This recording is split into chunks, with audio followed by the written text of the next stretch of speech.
Around this time of year, a lot of our kids kind of get stuck in school. They're tired, they shut down. So I encourage you to check out IXL to jumpstart your child's love for learning at ixl.com/Kirk. IXL is an online learning program that can be used by any student from K to 12, whether they're struggling in a particular subject or if you're homeschooling. IXL uses engaging video tutorials and positive learning games that teach your kids the way your kids learn best and to give your kids control over how they learn and what they learn about, because your kids can explore any topic in any grade level. And our kids thrive on positive feedback, and IXL consistently reinforces success. Make an impact on your child's learning. Get IXL now. Calm Parenting Podcast listeners get an exclusive 20% off an IXL membership when you sign up today at ixl.com/Kirk. So visit ixl.com/Kirk to get the most effective learning program at the best price. Hey, moms and dads, when you're tired, it's easy to be reactive and be agitated by your kids. So prioritize yourself and sleep better with Cozy Earth's ultra soft, temperature regulating sheets and PJs. Look, we wrap ourselves in Cozy Earth 24/7. Make sure you use our special code for 40% off. These Cozy Earth bamboo sheets make a huge difference for us. These are the softest, coolest, most luxurious sheets you will ever own. We fall asleep quicker, we stay in that deeper sleep, and we just feel more refreshed in the morning.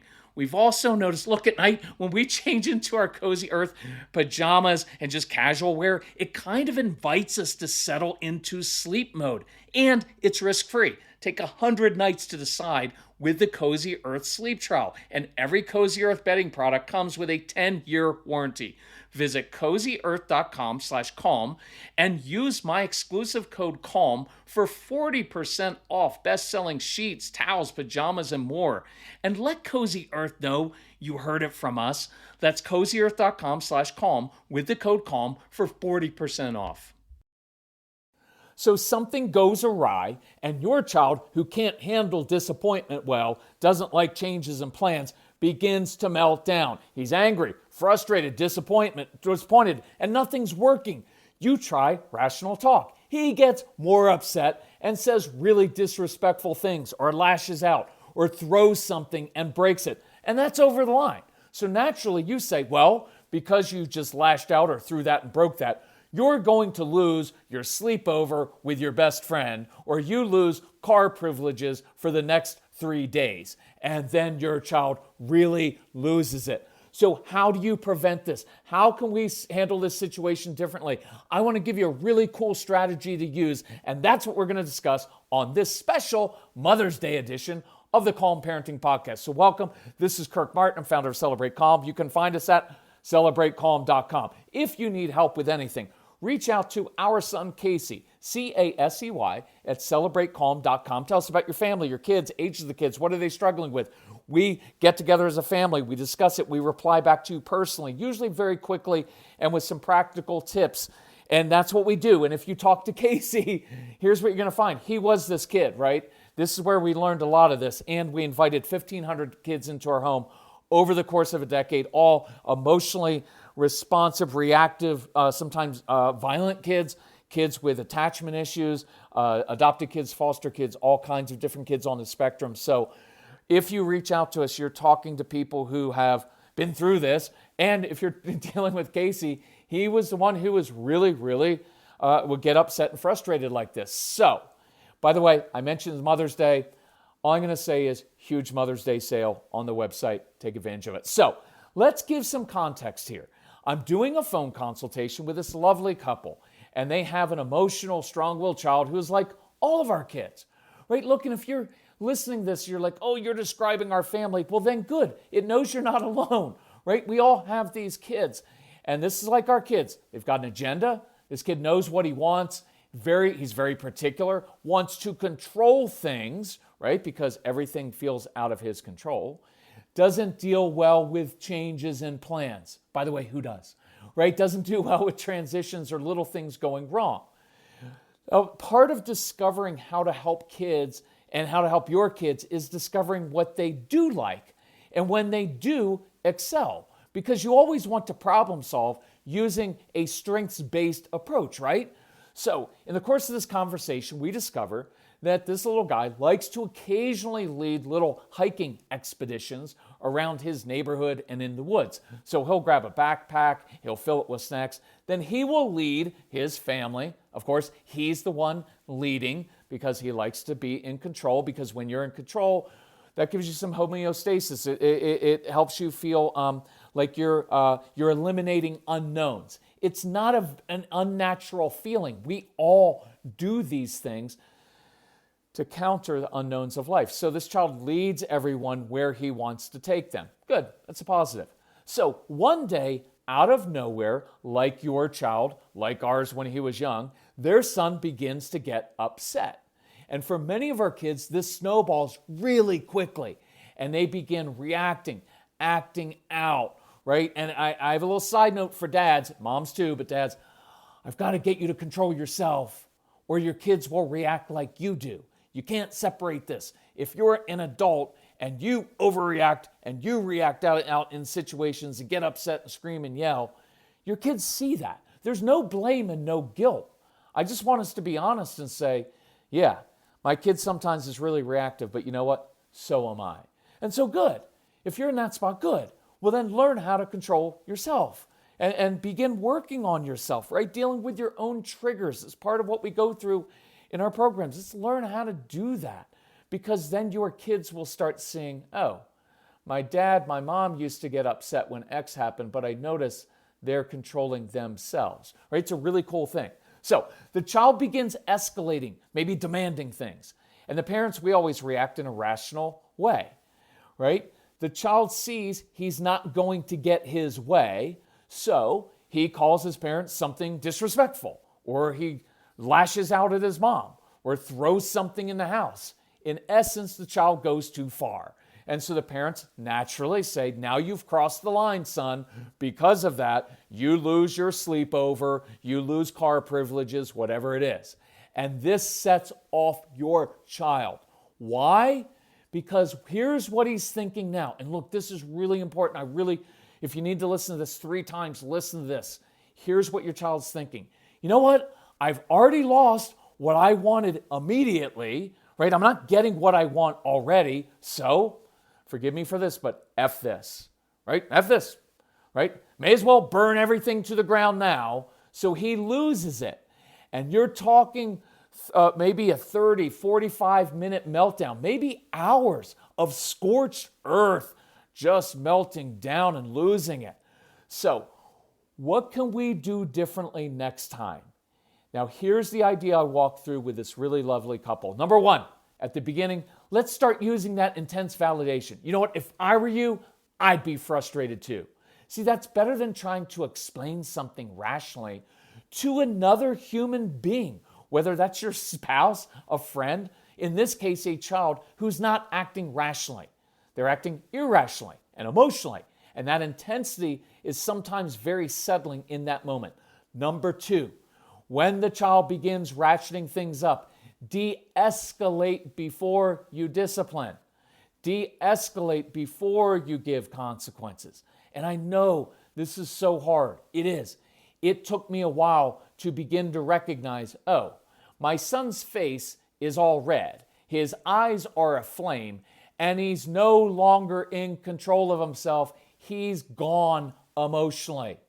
I have to step back at this moment. I remember exactly where I was in the townhouse we were living in outside of Washington, D.C., when I first had this realization. And I remember at first thinking but I can't control myself, so I may as well continue escalating things, because then at least I'm not the only one losing it. And now I can blame it on my child and justify my own overreaction because look what my son just said to me. Does that make sense? So I know this is hard, but when you see that, you've got to start triggering. I got to step back at this moment. Because if you keep talking, you're upping the ante.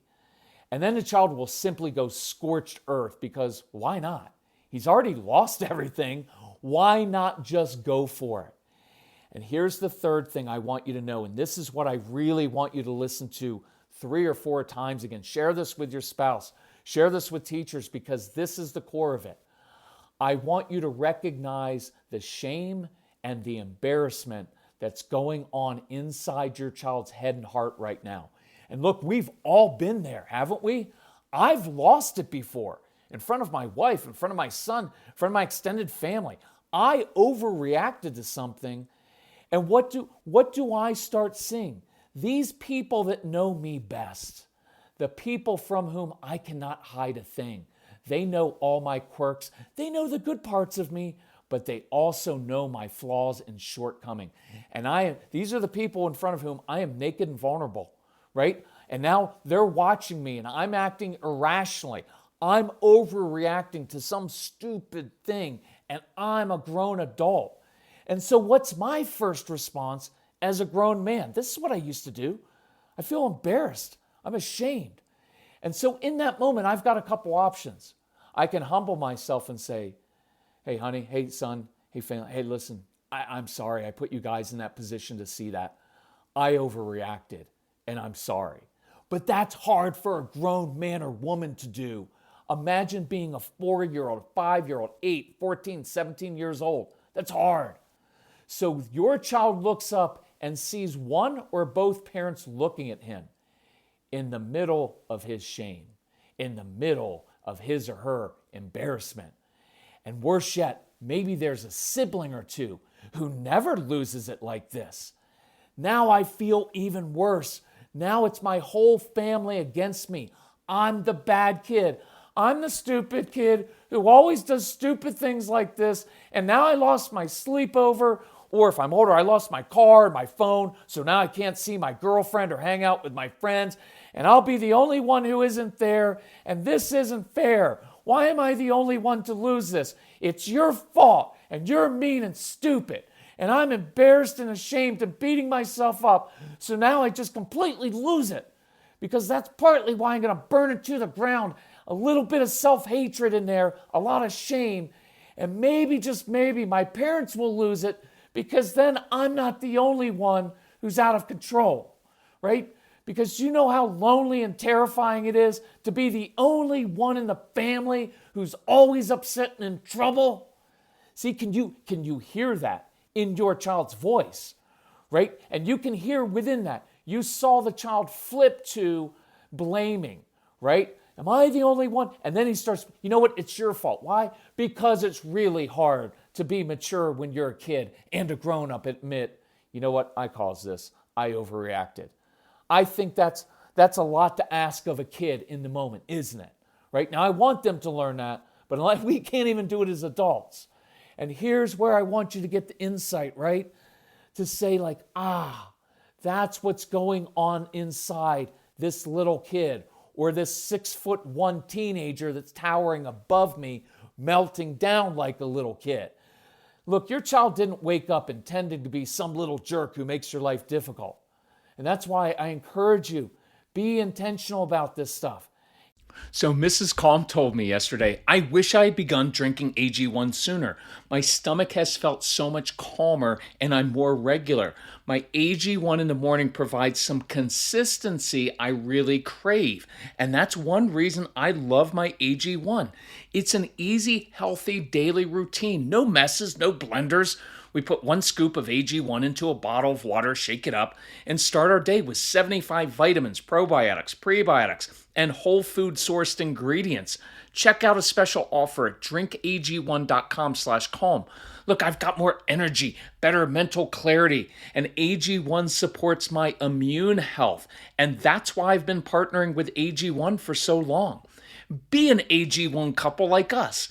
AG1 is offering new subscribers a free $76 gift when you sign up. You'll get a welcome kit, a bottle of D3 and K2, and 5 free travel packs in your first box. So check out drinkag1.com/calm to get this offer. That's drinkag1.com/calm to start your day with a win.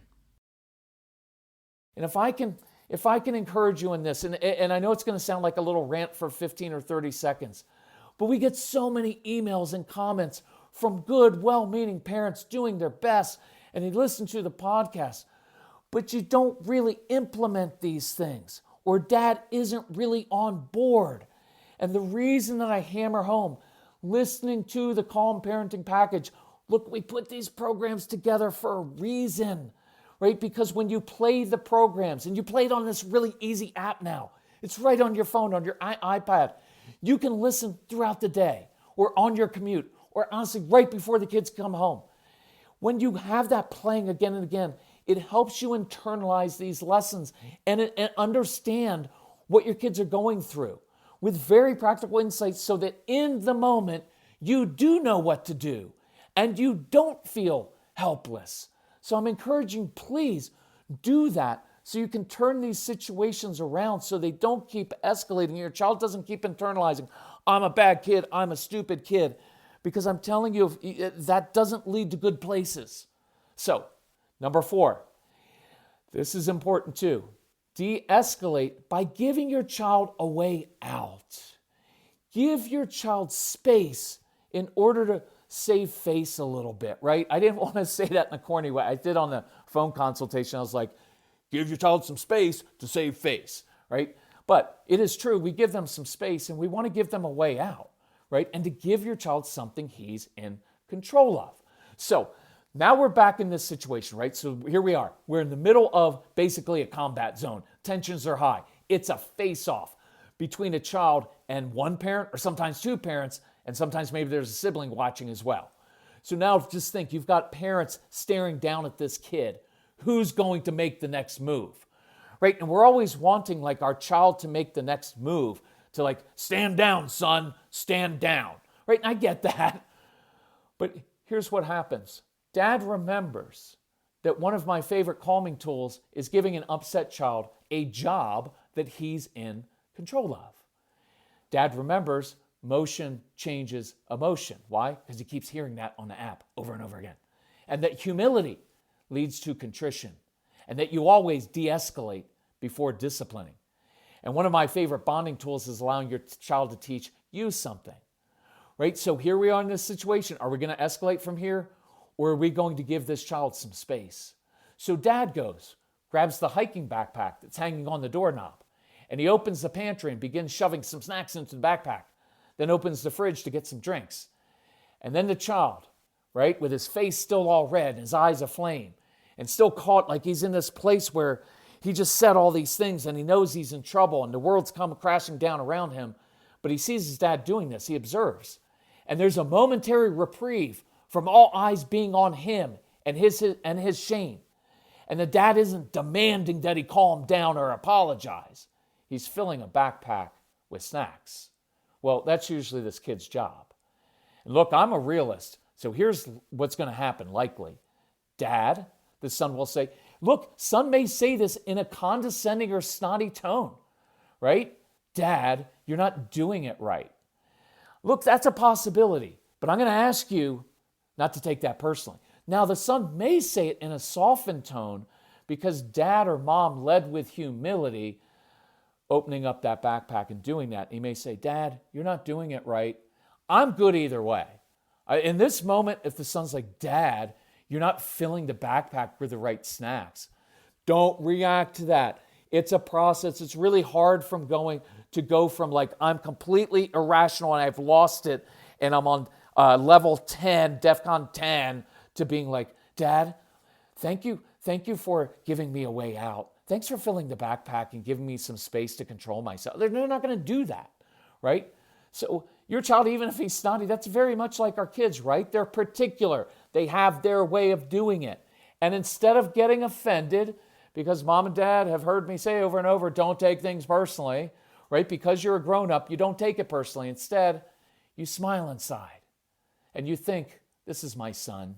This is who he is. See, now two adults aren't staring at a kid in the midst of his shame, in the midst of him at his worst. Instead of having to calm down now, young man, the child now has a job, a purpose, a mission. You didn't even tell him to do it or even suggest it. He just naturally wants to do it because that's his job and he's good at it. So dad says in an even tone, well, why don't you be in charge of the backpack because you're really good at that. And maybe you could plan a little expedition for us. I could use some exercise, so I'm going to go upstairs and change my clothes and get ready. And one of the benefits of this is that you didn't have to prompt the child or try to get them to calm down. You weren't even looking at your child, because remember, I don't do eye contact when kids are in the midst of shame. I don't. I begin doing something else, filling a backpack with snacks. See, you knew your son would object to the way you did it and want to take over. And then you gave him some space to calm down while you went off to change clothes so you can calm down even more. Remember, space, really, really important for the strong-willed kids. And now your child's filling the backpack and he feels back in control of himself. He's actually the competent one right now. And when you come back downstairs, ready for the hike, yeah, I know it's still a little bit awkward. And there's this kid who may have been screaming awful things at you moments before. He may have been breaking things. And he may be even being bossy right now, like nothing happened. And that's okay, it's normal. He may even say something like, Dad, you're not wearing the right shoes for this hike. Right, I get it, right, that's your kid. And while you would be justified being angry and reacting, saying, you know what, you're lucky I'm even talking to you right now and letting you go outside. You should be outside crying in your room all afternoon and apologizing for what you just said to your mother or your father. But you don't say that. Why? Because you know you need to de-escalate. And you're the bigger person. You're the grown man, grown woman. And you're teaching your child how to calm down. And you're teaching your child how to reconcile. And you're realizing relationships change behavior. See, this is a beautiful, I can feel it in my heart. I can feel it in my voice right now, in my eyes. I'm wanting to cry because I'm watching this situation. I'm visualizing it, this thing that usually separates. Look, it separates spouses, right? Of like, you just let him get away with things. And then it separates a father. It separates a mother and his or her child. It separates you from your very child doing these things. And it in turn gets internalized inside your child. I'm a bad kid. Nobody likes me. Everybody's against me. I'm stupid. I'm bad. And instead, now watch what's happening. You're connecting. You are connecting and bonding in a moment of your child's worst moment. And you let this explosive child lead you on a hike. And I promise you 100% that sometime during that hike, you're going to hear an apology. Your child's going to say, Dad, Mom, I'm sorry. I shouldn't have done that, right? Because you created an environment in which it made it easier for your child to humble himself because you first did that yourself. For my religious parents out there, remember, is he who first humbled himself. We have it all backwards all the time. We're the authority figures and we need to just be this and kids are supposed to be immediate. No, that's not how it works. It's not how relationships work. Look, this is not about discipline. It's not about, I got to raise a kid. It's about human relationships. And when you focus on the relationship, I promise you will get a contrite child who says, Dad, I'm sorry. And listen, most of the time they're going to say this to the moms. It's just the way it works because moms are usually a little bit more approachable. Not always. And they're going to say, I don't know why I do this. And if you really got in their heart, they'd be like, why do I do this? I'm ruining my own life. I'm always in trouble. Everybody doesn't like me. Your kids feel just as helpless as you do to handle this, right? That's a really big insight. Your kids feel helpless. So you may utter one yourself in this moment. Hey, son, I'm sorry.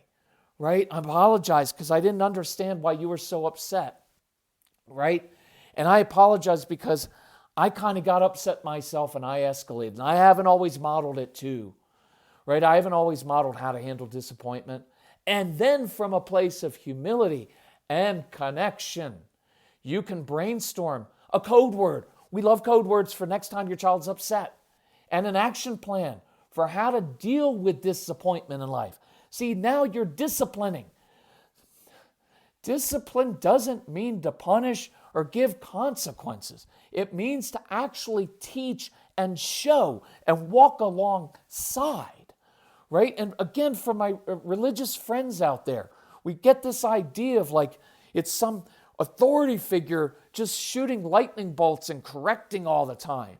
Instead, it's someone walking next to you and saying, I can see you don't know how to do this thing called life, because I'm 57 and I'm still figuring it out, right? I don't want someone yelling at me. That's not an authority figure I'm going to respect or care about. I want someone walking alongside me. And yes, sometimes they got to give me a little tap on the shoulder. Hey, son, hey, yeah, you got to do this a little bit better, right? Because I like that. I like my mentors in life saying, hey, you got to figure this out. But you know what their tone is? They're walking beside me. They're not yelling at me. They're not screaming at me. They're not shaming me. My mentors walk alongside me and say, yeah, I know you struggle with that. Here's a different way to do it. See, that's discipline, to teach. And discipline is to disciple, to show by your own actions. And so you can tell your child, you're actually working on that in your own life as well. So let's work on that this week, okay? This is I know this was a little bit heavy, but these are make or break kind of moments, right? Where your family starts to fall apart. And so I would listen to this again so you can hear what your child's feeling inside. So you can picture this in your own situation with your daughter or your son, whatever age. Apply it to your life. What do they do well, right? And definitely start listening to the Calm Parenting program or get the Get Everything package. We've got a Mother's Day sale going on to honor moms and our families out there. So you're prepared when this happens next time, because it probably will within the next 24 hours, right? So if you need help, reach out to Casey at CASEY at celebratecalm.com. Tell them what you're struggling with. If you need help financially with any of our products, just let us know. We're here to help. Hey, thank you for listening. Please do share this podcast with other people. I think this one's going to help a lot of people. And especially, I like all of our podcasts, or I wouldn't waste my time doing it. But this one, there's a lot of insight into this one. And I was going to apologize for getting emotional, but I'm older now. I don't have to apologize for that. If you can't deal with my emotions, that's your issue. I'm kidding. Well, I'm not really kidding, because it is, right? Because most of us as men, that's why we get so upset when our kids are upset or our wife is upset, because we have a hard time dealing with people's emotions. And it's a lovely place to get in life when you don't have to fix anybody else's emotions. It's awesome. Anyway, thank you for listening. Love you all. Talk to you soon. Bye-bye.